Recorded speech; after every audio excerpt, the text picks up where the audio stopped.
Assalamualaikum warahmatullahi wabarakatuh. Innal hamdalillah nahmaduhu wa nasta'inuhu wa nastaghfiruh wa na'udzu billahi min shururi anfusina wa min sayyiati a'malina. Man yahdihillahu fala mudilla lahu wa man yudlil fala hadiya lahu. Wa asyhadu an la ilaha illallah wahdahu la syarika lahu wa asyhadu anna Muhammadan 'abduhu wa rasuluh. Ya ayyuhalladzina amanu taqullaha haqqa tuqatih wa la tamutunna illa wa antum muslimun.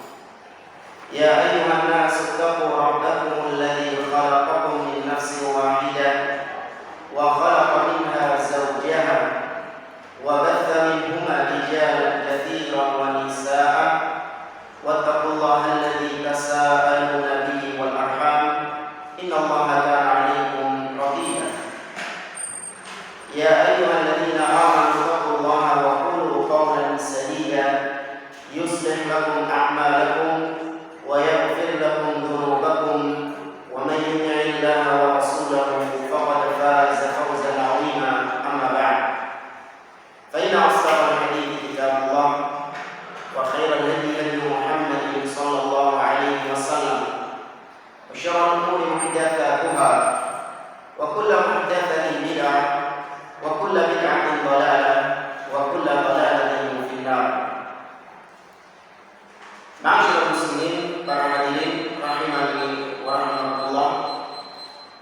Alhamdulillah, segala puji bagi Allah Subhanahu wa taala yang karena limpahan nikmatnya dan taufiknya kita dipertemukan kembali di pagi hari ini di salah satu rumah-rumah Allah, di salah satu taman-taman surga yang ada di dunia. Kita di pagi hari ini duduk bersama mengkaji kembali firman Allah Subhanahu wa taala dan juga sabda-sabda Nabi sallallahu alaihi wasallam dan petua-petua emas dari para ulama, yang kita memohon kepada Allah semoga kehadiran kita di majelis ini semakin menambah keilmuan kita, semakin menambah ketakwaan kita kepada Allah Subhanahu wa taala. Kita melanjutkan kembali pembahasan tentang tafsir surah Al-Fatihah, diambil dari kitab yang ditulis oleh Syekh Muhammad bin Jamil Zainu rahimahullah ta'ala yang berjudul Tafsirun wa Bayanun li a'dhami suratin fil Quran, yaitu tafsir surat yang paling agung di dalam Al-Quran, yakni surah Al-Fatihah. Setelah pada pertemuan yang lalu kita telah menjelaskan tentang nama-nama lain dari surah Al-Fatihah, bahwasanya surah Al-Fatihah itu disebut dengan Ummul Quran, disebut juga dengan Ummul Kitab, disebut juga dengan As-Sab'ul Mathani, disebut juga dengan Al-Qur'anul Azim, disebut juga dengan Fatihatul Kitab, disebut juga dengan As-Shalah, disebut juga dengan Alhamdu, disebut juga dengan Ar-Ruqyah, disebut juga dengan Asasul Quran, disebut juga dengan Al-Waqiyah, dan disebut dengan Al-Kafiyah. Ini semua penamaan-penamaan lain dari surah Al-Fatihah. Para jemaah rahimani wa rahimakumullah, kita melanjutkan di halaman yang ke-11. Kalau ibu masih pegang PDF-nya, bisa dilihat di halaman yang ke-11. Baik, ini kita sepakati ya. Yang mau buku ini dalam versi cetak ada berapa orang? Iya, dicetakkan kemudian dijilidkan. Kenapa dulu? 30. Gak apa-apa, gak masalah. Tapi yang penting benar 30. Diperkirakan saja jumlahnya. Tapi bahasa Arab loh ibu ya, saya nggak punya terjemahan soalnya. Kan saya sudah bilang di pertemuan yang lalu.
Judulnya min fadhaili suratil Fatihah. Di antara keutamaan fadilah dari surah Al-Fatihah. Ketemu Ibu? Baik. Kita mulai al-haditsul awal. Hadis yang pertama. An Abi Sa'id ibn al-Mu'alla radhiyallahu anhu qala. Dari sahabat yang bernama Abu Sa'id bin al-Mu'alla radhiyallahu anhu. Beliau menuturkan, menceritakan peristiwa yang beliau alami bersama Rasulullah SAW. Bagaimana peristiwanya? Kata beliau, kuntu usolli fada'ani Rasulullah SAW. Kata Abu Sa'id, aku pernah melaksanakan sholat. Aku sedang melaksanakan sholat. Sholat yang dimaksud di sini sholat sunnah. Ya, sholat yang dimaksud sholat sunnah. Maka tiba-tiba Rasulullah SAW memanggil aku. Kenapa dulu? Baik. Jadi di tengah-tengah sholat diceluk, dipanggil sama Nabi SAW. Falam ujibuhu hatta shallaitu. Namun kata Abu Sa'id, aku gak mereken. Apa gak mereken? Ya, aku tidak menghiraukan panggilan Nabi tersebut. Aku tetap sholat sampai selesai. Ini sholat apa ini? Sholat sunnah. Fa'ataitu. Selesai sholat, baru aku datangi Nabi SAW. Faqala, maka Nabi pun bertanya kepadaku, ma mana'aka an ta'tiyani? Kata Nabi, wahai Abu Sa'id, apa yang menghalangimu untuk datang kepadaku? Tadi kau tak panggil, kenapa tak teko? Ya, ada apa kau enggak datang? Kata Abu Sa'id, kuntu ya Rasulullah, inni kuntu usolli. Wahai Rasulullah, aku tadi sedang sholat. Ya, ketika kau panggil itu, aku tadi sedang melaksanakan sholat. Maka Nabi pun mengatakan, alam yaqulillahu ta'ala, bukankah Allah Subhanahu wa ta'ala berfirman di dalam Al-Quran, yaitu surah Al-Anfal ayat 24, Allah mengatakan, ya ayyuhalladzina amanu istajibu lillahi wa lirrasuli idza da'akum lima yuhyikum. Kata Allah, wahai orang-orang yang beriman, apabila kalian dipanggil oleh Allah dan Rasulnya, maka penuhi panggilan tersebut.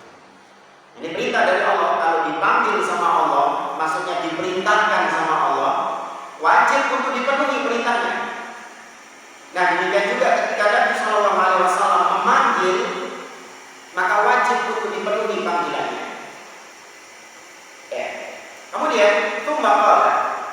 Kemudian Nabi SAW mengatakan, la u'allimannaka a'dhama suratin fil Qur'an qabla an takhruja minal masjid. Kata Nabi SAW, aku akan mengajarkan kepadamu surat yang paling agung di dalam Al-Quran sebelum kau keluar dari masjid.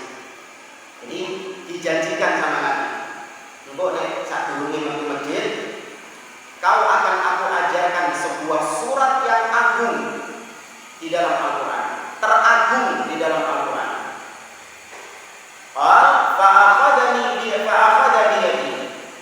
Kata Abu Sa'id, Nabi kemudian memegang tanganku. Ya, Nabi memegang tanganku, kata Abu Sa'id. Falamma arada an yakhruja minal masjid, qultu ya Rasulullah, innaka qulta la u'allimannaka a'dhama suratin fil Qur'an. Ketika mau keluar masjid, maka diingatkan sama Abu Sa'id janjinya Nabi SAW tadi. Wahai Rasulullah, kata Abu Sa'id, tadi kau berjanji mau mengajarkan kepadaku, memberitahukan kepadaku surat yang paling agung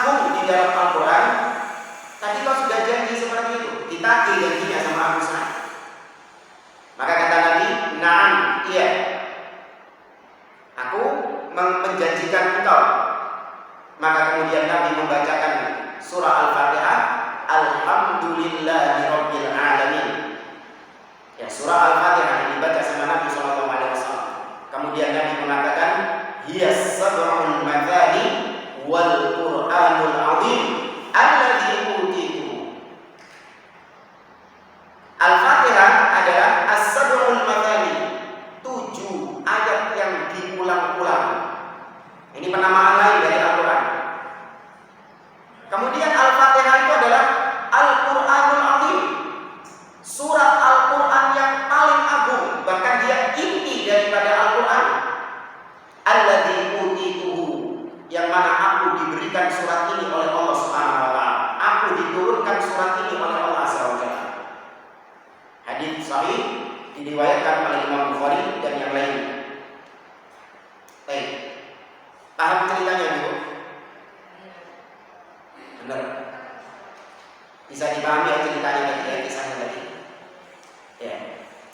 Baik, sekarang lanjut ke halaman 12. Min fawaidil hadis. Di antara faedah-faedah, pelajaran-pelajaran dari hadis yang tadi kita baca. Ya, hadis yang kita baca tadi, apa pelajaran yang dipetik dari situ? Ya, yang pertama, pelajaran yang bisa dipetik adalah jawazu du'a'i Rasul sallallahu alaihi wasallam wa nidaihi liman yusalli nafilah. Pelajaran yang bisa dipetik adalah bolehnya bagi seorang Rasul sallallahu alaihi wasallam untuk memanggil orang yang sedang sholat sunnah. Ya, ini kekhususan Nabi Muhammad SAW. Jadi orang yang sedang sholat sunnah dipanggil, itu boleh bagi Rasul SAW. Ya. Wa hiya khassatun lahu wa fi hayatihi. Ini khusus bagi Nabi SAW ketika Nabi masih hidup. Ya, jadi kalau sekarang Anda sedang melaksanakan sholat sunnah, kemudian Anda melihat penampakan Rasulullah manggil-manggil Anda, maka pastikan itu bukan siapa? Pastikan itu bukan Rasul. Gak usah direken. Ya, jadi direken. Ini yang dimaksud ketika beliau masih hidup dulu. Tapi kalau setelah beliau wafat, maka tidak terjadi yang seperti tadi. Sudah gak ada lagi orang sholat dipanggil sama Nabi SAW. Ya, maka kalau ada seorang ustaz, seorang kiai, seorang habib mengatakan bahwa saya ketika sholat saya dipanggil sama Rasul, alah tadabrus. Pastikan bukan tadabrusannya. Ini kekhususan Nabi ketika dia masih hidup. Wa kadzalika lil haqqu nida'il walad fi sholatin nafilah. Nah, ternyata yang punya hak seperti ini juga adalah ibu. Ya, seorang ibu itu juga punya hak untuk memanggil anaknya ketika sholat sunnah. Ya, sholat wajib udah gitu loh. Ya, tapi ketika sholat sunnah boleh seorang ibu memanggil anaknya. Walahu syahidun min haditsir rahib alladzi da'ahu ummuhu fi shalah falam yujibha. Dan di antara dalil yang menunjukkan bahwa seorang ibu boleh memanggil anaknya ketika anaknya sedang sholat sunnah, di antara dalilnya adalah kisah rahib ahli ibadah. Ya, seorang ahli ibadah yang pernah dipanggil sama ibunya namun dia tidak menjawabnya. Ada yang tahu siapa namanya? Juraij. Nah, nggak perlu dikisahkan ya. Sudah tahu kan? Nah, fada'at alaihi fastajaba Allah wa fastajaba Allah du'aaha kama fil hadits alladhi rawahu Muslim. Maka ketika Juraij itu tidak memenuhi panggilan ibunya, maka ibunya berdoa buruk kepada Juraij. Ibunya berdoa semoga Juraij tidak dimatikan oleh Allah sampai dia terfitnah. Ya, sampai dia mengalami fitnah dan diijabahi oleh Allah Subhanahu wa taala doa ibunya. Ya, dikabulkan doa ibunya. Juraij dituduh berzina, sehingga menyebabkan tempat ibadahnya dirobohkan sama warga. Ya, meskipun misalnya tidak benar. Kemudian kita lanjutkan. Amma ghairu rasuli wal fala yajuzu nida'u ahadin fi salatihi. Adapun selain Rasulullah SAW dan selain ibu, maka tidak boleh memanggil seorang pun ketika dalam keadaan sholat. Baik itu sholat sunnah, apalagi sholat wajib. Ibu saja tak boleh memanggil anaknya ketika sholat wajib. Bagaimana dengan bapak? Bapak juga tak berhak. Ya, bapak juga tidak berhak. Yang berhak cuma ibu saja. Yang panggilannya itu harus diijabahi. Cuman ya buat ibu-ibu, lihat-lihat dulu lah. Nggak penting-penting ya jadi celok anaknya. Kadang nggak penting-penting. Sudah tahu anaknya sholat itu nggak penting-penting itu. Nah, ambilin apa misalnya? Padahal bisa dia saking malas. Ya, kecuali kalau memang penting. Ya, baru dalam kondisi yang penting dipanggil anaknya. Kalaupun ternyata misalnya ibunya nggak tahu kalau anaknya sedang sholat, ya misalnya anaknya sedang sholat sunnah di dalam kamarnya, ibunya di luar, anaknya nggak tahu ini, ibunya nggak tahu kalau anaknya sedang sholat, maka dipanggil sama ibunya, le, maka sang anak wajib membatalkan sholatnya. Ya, meskipun nggak penting ternyata, nggak apa-apa. Iya, meskipun nggak penting nggak apa-apa, dibatalkan sholatnya, kemudian menemui ibunya tadi. Kenapa kok bisa? Kalau dipikir pakai akal ya, padahal agama ini nggak bisa dipertentangkan dengan akal. Kalau dipikir pakai akal, sholat itu sedang beribadah kepada siapa? Allah. Sedang taat kepada Allah, melaksanakan ketaatan kepada Allah. Sedangkan panggilan ibu itu sedang melaksanakan ketaatan kepada ibu. Kok bisa ketaatan kepada ibu lebih didulukan daripada ketaatan kepada Allah? Kalau mau pakai akal-akalan ya, kok bisa lebih taat kepada ibu daripada taat kepada Allah? Maka dijawab oleh para ulama, Allah yang memerintahkan kita untuk taat kepada ibu. Iya, melalui lisan Nabi Sallallahu Alaihi Wasallam. Maka dengan demikian, ketika Anda taat kepada ibu, seorang anak taat kepada ibu, berarti dia juga sedang mentaati Allah Subhanahu Wa Taala. Kemudian jawaban yang kedua, sholat sunnah hukumnya sunnah. Artinya apabila dikerjakan mendapatkan pahala, namun kalau ditinggalkan berdosa ya? Tidak. Berbeda dengan panggilan orang tua, menjawab panggilan orang tua. Menjawab panggilan orang tua wajib hukumnya. Maka yang wajib lebih didahulukan daripada yang sunnah. Paham? Enggak ingat siapa namamu? Siapa namamu? Enggak dengar siapa? Rafif. Latif. Ya. Paham tadi yang disampaikan? Ya. Jadi kalau kamu sholat sunnah di rumah, dipanggil sama umi, apa yang kamu lakukan? Dibatalkan sholatnya, langsung menemui ibu. Ya, kalau sholat sunnah. Tapi kalau sholat wajib, gimana? Kamu kalau sholat wajib di mana? Di masjid. Iya enggak? Kalau sholat wajib di masjid, sholat sunnah di rumah. Ya. Kita lanjutkan.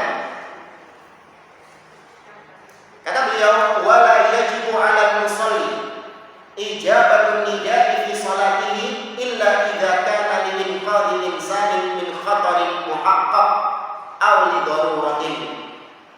Maka orang yang sedang melaksanakan sholat itu tidak wajib memenuhi panggilan siapapun untuk dia membatalkan sholatnya dan memenuhi panggilan itu, nggak wajib. Kecuali apabila memang kondisi darurat. Kalau kondisi darurat, iya. Hatta sholat wajib, jangankan sholat sunnah, sholat wajib batalkan. Kalau dalam kondisi darurat, seperti apa misalnya?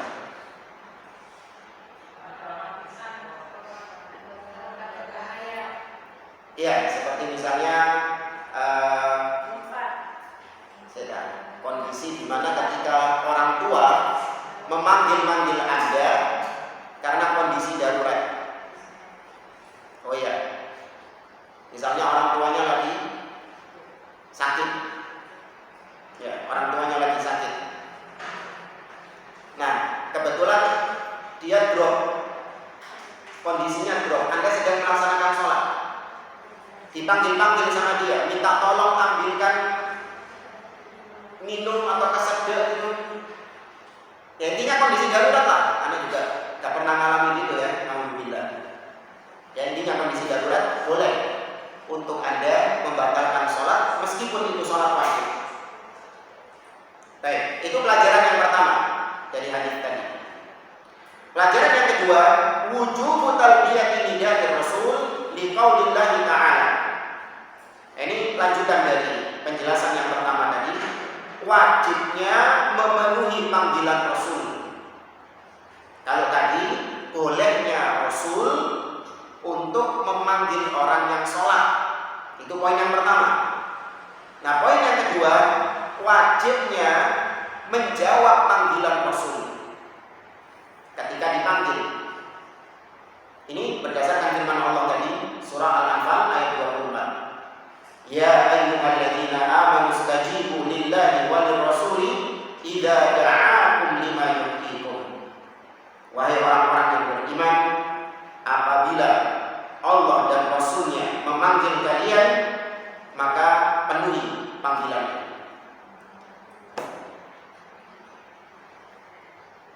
Kemudian yang ketiga, di antara pelajaran dari ayat ini adalah hirsun Nabi sallallahu alaihi wasallam ala ta'limi ashabihi ma yanfa'uhum wa tashwiqihi lahum. Yaitu semangatnya Nabi sallallahu alaihi wasallam, pelajaran yang ketiga, semangatnya Nabi sallallahu alaihi wasallam untuk memberikan pengajaran, ta'lim, yang memberikan ilmu kepada para sahabat-sahabatnya, ilmu-ilmu yang bermanfaat bagi para sahabat tersebut, dan memotivasi para sahabat. Ini semangat Nabi Shallallahu Alaihi Wasallam. Nabi itu seorang pengajar yang semangat, ya. Kalau ingin lihat potret seorang pendidik yang semangat mendidik, itu lihat Nabi Shallallahu Alaihi Wasallam. Beliau adalah seorang yang semangat, tidak kenal lelah untuk mendidik para sahabat-sahabatnya. Ini di antara buktinya Nabi mengatakan kepada Abu Sa'id Ibnul Mu'alla, la u'allimannaka a'dhama suratin fil Qur'an.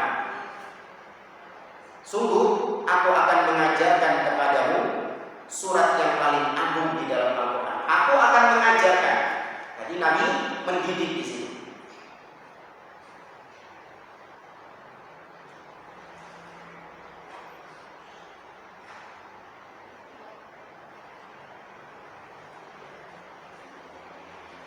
Kemudian yang keempat, pelajaran yang keempat, hirsus sahabi 'alal ilm wa tadhkiruhu lirrasul sallallahu alaihi wasallam bima wa'adahu bihi. Wa dzalika hina qala lahu ya Rasulullah innaka qulta la u'allimannaka a'dhama suratin fil Qur'an. Pelajaran yang keempat, semangatnya para sahabat dalam menuntut ilmu, dalam belajar, mencari ilmu. Dan para sahabat sampai mengingatkan Nabi SAW. Nabi sudah berjanji tadi, aku akan mengajarkan kepadamu surat yang paling agung di dalam Al-Quran, tapi nanti ketika kau mau mau keluar masjid. Nah, ketika pas keluar masjid dililingno sama Abu Sa'id ini. Ya Rasulullah, jadi memang aku kate diuruti, gitu. Nah, itu kan berarti menunjukkan semangatnya sahabat Nabi Shallallahu Alaihi Wasallam. Berbeda dengan kita. Kalau kita dijanjikan seperti itu, nanti sebelum selesai, nanti ketika selesai pengajian, saya akan ajarkan kepada Anda sebuah zikir yang diriwayatkan oleh Nabi, yang apabila kau membaca zikir ini, maka kau akan mendapatkan keutamaan, dilindungi oleh Allah dan seterusnya. Ketika sudah selesai pengajian, lupa. Iya, lupa. Gak ditagih. Ustaz, tadi katanya mau diajarin zikir. Tapi coba tak balik sekarang. Ini misalnya ya, ojo ditagih tenan. Misalnya ini, ibu-ibu nanti sebelum ibu-ibu keluar masjid, ketika selesai pengajian, maka saya akan berikan kepada ibu-ibu masing-masing uang tunai 1 juta.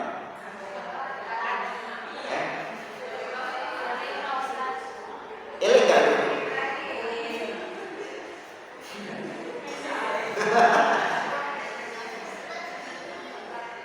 Iya.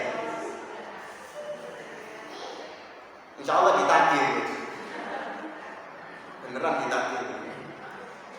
Nah, ini menunjukkan tentang jauhnya kita, kualitas kita dari para sahabat Nabi Shallallahu Alaihi Wasallam. Harus diakui, kita ini yang hidup di zaman sekarang sangat jomplang, ya, jomplang kualitasnya dengan Nabi Shallallahu Alaihi Wasallam.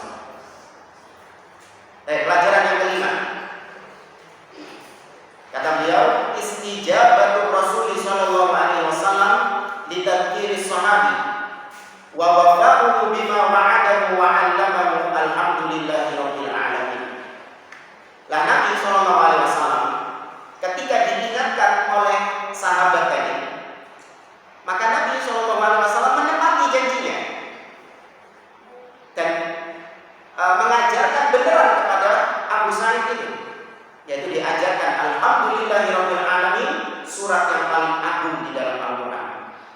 Ini menunjukkan Nabi Shallallahu Alaihi Wasallam menepati janji, ya, tidak ingkar terhadap janji.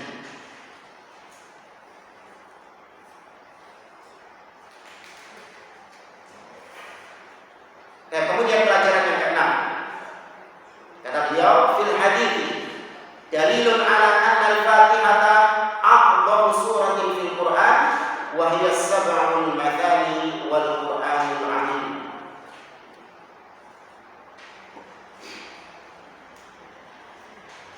Pelajaran yang keenam di dalam hadis, dan ini poin yang sedang kita bahas.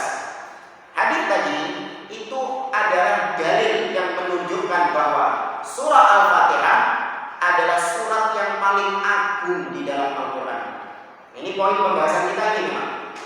Karena yang sedang kita bahas adalah fadilah, keutamaan, keistimewaan dari surah Al-Fatihah, yaitu surah Al-Fatihah surat yang paling agung di dalam Al-Quran.